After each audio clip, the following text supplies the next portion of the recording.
today, we're making congee, one of my favorite comfort dishes. We'll start by making our Chinese fried dough, a must-have with congee, and to do so, we'll start by mixing all-purpose flour, baking powder, baking soda, salt, neutral oil, 1 large egg, and up to 1/4 cup of water till it comes together in a bowl.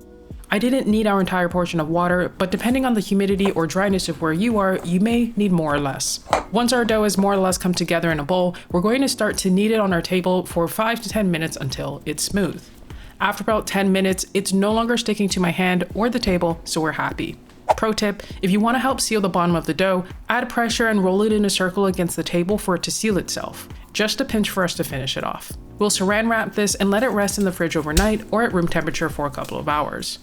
Onto our chicken, we're deboning 5 thighs and saving the bones for our stock later. In terms of cutting into pieces, we can see the direction of the muscle fibers or the grain, and we want to cut against the grain. Size-wise, we're just cutting into bite-sized pieces. We'll then add it all to a bowl to marinate with salt, white pepper, cornstarch, oyster sauce, shaoxing wine, and neutral oil. Be sure to give this a good mix.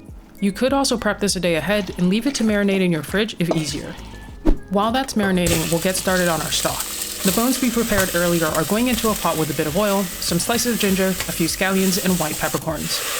We'll then top the pot up with water and let it simmer for 2 to 3 hours. 3 hours later.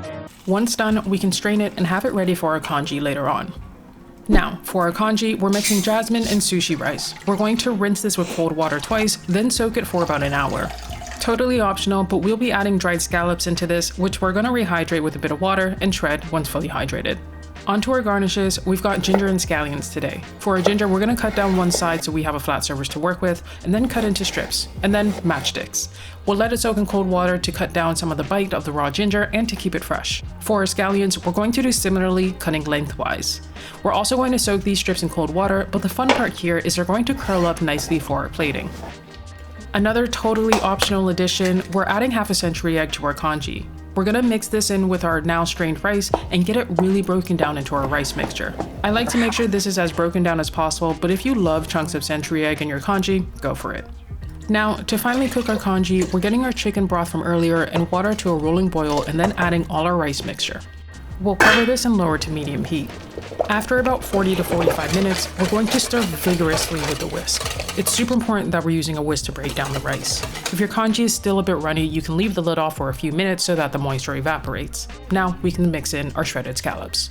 At this point, we can also add in our chicken pieces, one by one so that they don't stick together. We'll mix them in as we add them as well. We'll cover and let this cook for about 5 to 7 minutes and then taste for seasoning. If you feel your congee needs more salt, now would be the time to add it. As our congee is finishing off, it's time to finish off our fried dough. We'll roll out our dough into a rectangle and then cut into half and then half and then half again. You should have an even number of pieces and we're going to stack our pieces on top of each other. We'll pinch our stacks together with a chopstick and then stretch them out.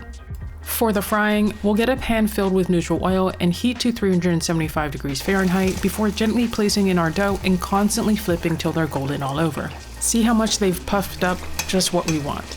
As my pan was quite shallow and I was low in oil, you can also use a spoon to baste the dough with hot oil to help it fry evenly. I'm gonna enjoy them.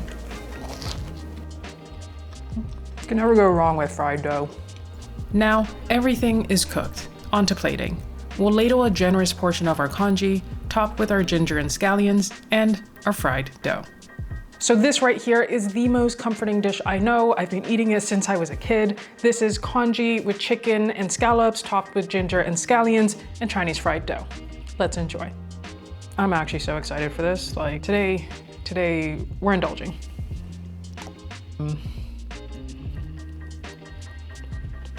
Right, I'm gonna let you go. I'm not gonna have you sit here and watch me eat this for the next 10 minutes. Go make it yourself, enjoy it, get some comfort food in your life. It's that time of the year.